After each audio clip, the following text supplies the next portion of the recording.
Well, welcome to Ascension Church Bath. I'm Robert Pym, the vicar there, and I wanted to share a message with you all from Psalm 126.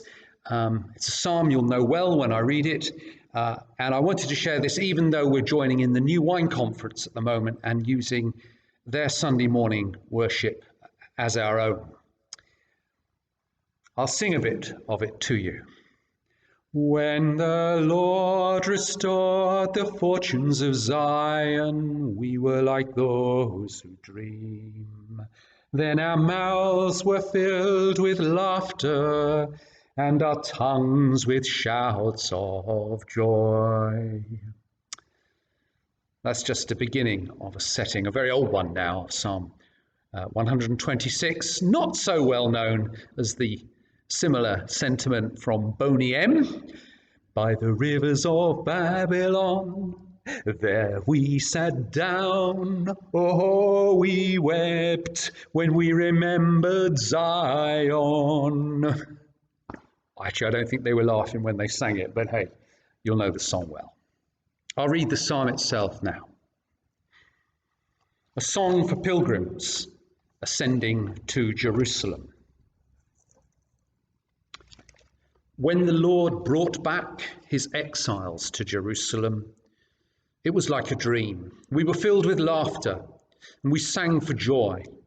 And the other nations said, "What amazing things the Lord has done for them." Yes, the Lord has done amazing things for us. What joy. Restore our fortunes, Lord, as streams renew the desert. Those who plant in tears will harvest with shouts of joy. They weep as they go to plant their seed, but they sing as they return with the harvest.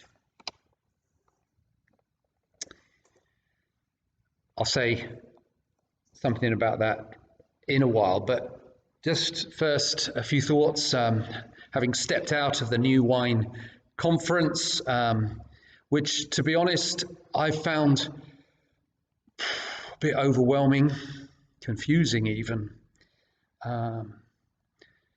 As we've normally be at the conference in person, you've got time to filter things and so on, but just all seems to have come at me. May have come at you too if you've been listening. Everyone at this time is aware of their weaknesses, and I think an online conference just isn't the same thing. But honestly, I've been greatly encouraged by all of you who've been sharing stories these last weeks, been on the phone as well, or speaking with me. All the people, you that have been doing this, have been sharing a grasp more of who you are, what you're becoming, what's changing you in you. And what you've been doing, of course, but it seems that who we are and what we're changing into it is more important even. And I do want to encourage you not to stop. I heard Mark Green from London Institute of Contemporary Christianity this week, LICC, and he said these stories have been emerging. He assumes that everyone has a story, but he also assumes that not everyone can see their own story or have not seen it yet, but it is there. I said similar myself last Sunday. And we've been asking people questions in our morning worship to try and understand what's going on for them. Mark said that as people tell these stories, you start to feel more human. He also encouraged us that in our culture, we tend to think of things happening instantly or a big story or a big moment and something happens. Whereas in fact, a lot of what God does, he's been doing over time. God does a lot of things gradually. A wonderful thing to hear. So you and I, discovering many things. even before this coronavirus struck, actually, I wondered if we were going to hit a time of wilderness. And strangely, one of the speakers at New Wine, Pete Hughes, drew the same parallel.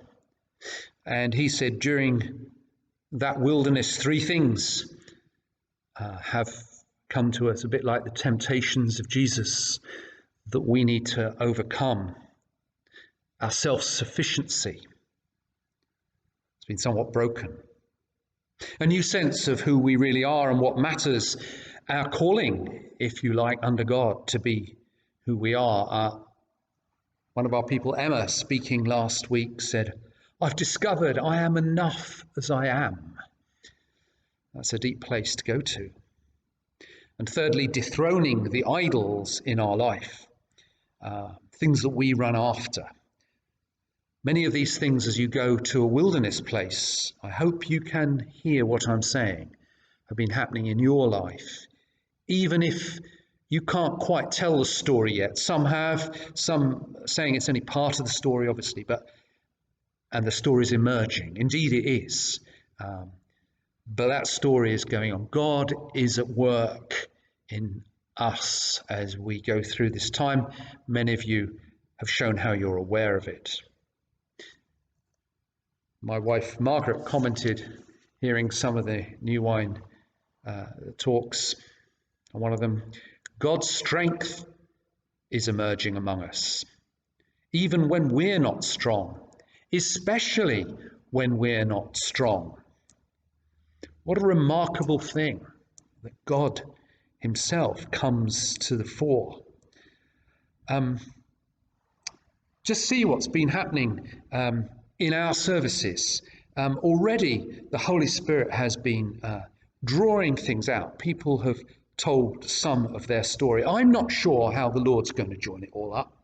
That is out of my control. We're not even meeting together. So the stories are going on all over the place. But you also see, when you've watched some of our worship, how the Holy Spirit already has joined stuff up. We will need to be together when the time comes. There's no substitute for it. And then we can share more of our stories together. But I am convinced that the Holy Spirit has been drawing things out in individual lives among us, which will indeed join up. He has come to us in the dark spaces, but Jesus is already making his presence more known. And one of the speakers has already said, if I angle the camera up, as we fade away, as we seem less, Jesus comes to the fore. He takes center stage, and that is a wonderful thing that's already been happening. And my prayer as vicar here is that that will continue, will grow among us. We'll be aware of it as we're still online and we're sharing things in those ways, but then as we come back together. Now that may be a long introduction to Psalm 126, but I think it is the background as I pray it and perceive it at the moment. Psalm 126 then. I had a sort of bit of retreat time on Monday, and the Lord brought this psalm to my spirit. It's a psalm about dreams. And then as I went out for a walk, I went along the canal by Widcombe there. I don't know if you've seen the ironwork sculpture there that somebody's put together. Wonderful piece there. And well, I don't know. Do you know what a gonguzela is? A gonguzela? It really is a word, and it's on that sculpture. It means somebody who stands on the side of a canal or waterway, not doing anything, but just watching all the hard work. A gonguzela. But also on that sculpture were these words: time is the waterway of our lives. We are all dreamers on its banks. Time is the waterway of our lives. We are all dreamers on its banks. That's just a human way of saying that we all have dreams, but as Christians, we have deeper dreams than a gonguzela does. And as I read this psalm, I hope it resonates with you, it did with me, as to our day and what the Lord might do among us. When the Lord brought back his exiles to Jerusalem, or to the city of Zion,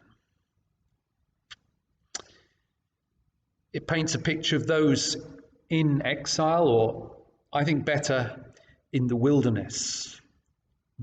They are away from where they want to be. And when they pictured, this is a psalm for pilgrims ascending to Jerusalem, and when they pictured themselves going there, it was like a dream. It was dreamlike. And perhaps some of our sense of what we can be as a church, as individuals, feels a bit like a dream. Is it real? And many have said it's like a dream at the moment, all that's going on. And these things of the Holy Spirit come into us a bit like dreams. But when he did bring us back, we were filled with laughter and sang for joy. This is coming, folks, the moment when we are filled with laughter and sing for joy, not just because we're back physically gathering, but because of what the Lord has done for us. We will be filled with laughter as we think of all that has happened, and we will have joy that we can't even put into words. And it goes on, and the other nations said, "What amazing things the Lord has done for them." Others will say, "Look at this, look." People are already looking. You may be looking in for the first time or in recent times to what the Christians are saying, what the church, the people from the church are saying. I just prefer to say Christians are saying, and start to perceive amazing things that you'd not thought about before emerging. And perhaps when we come through this, we will be able to tell our story that bit more fully. We'll understand it a bit more, what amazing things the Lord has done for us. And it says, yes, the Lord has done amazing things for us. What joy! There is great joy indeed in these things that God is doing in our lives. I say the story is yet untold. We're confused. We're overwhelmed. It's only emerging. Some of us may not even recognize we've got a story, but I do believe it will emerge. And then the psalm finishes with a prayer.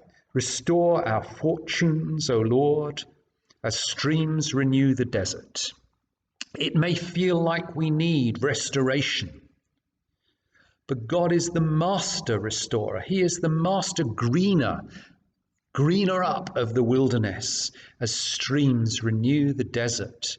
This is what he does. I hope you can see it, perceive it. I already perceive it in part as he's renewing the desert with the streams. And then these beautiful verses. Those who plant in tears will harvest with shouts of joy. They weep as they go to plant their seed, but they sing as they return with the harvest. And if you remember nothing from what I've said this morning, remember this. The Lord showed me that those people, those in the wilderness, those exiles, they never stopped planting.